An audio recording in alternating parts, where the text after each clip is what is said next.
Big Spring, a BB gun fired at a city park. That's how one mother described it as she watched a man, she says, pull the trigger aiming at birds. Local 2's Tyler Wester in Big Spring with the story. Stephanie, I'm here at Comanche Trail Park in Big Spring, where Sunday evening witnesses saw a man firing a BB gun.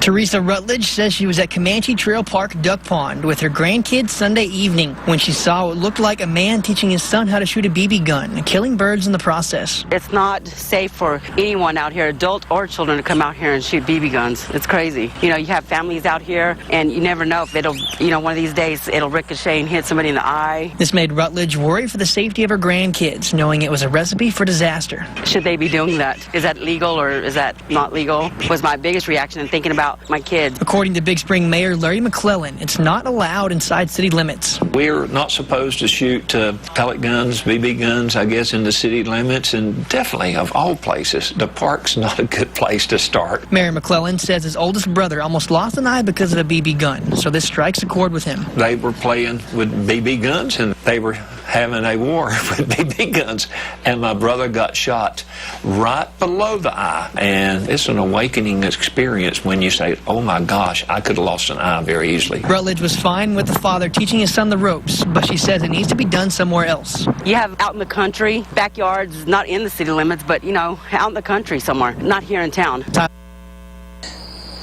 Rutledge tells me the man and his son left shortly after they realized she was taking pictures of them. In Big Spring, Tyler Westner, Local 2 News.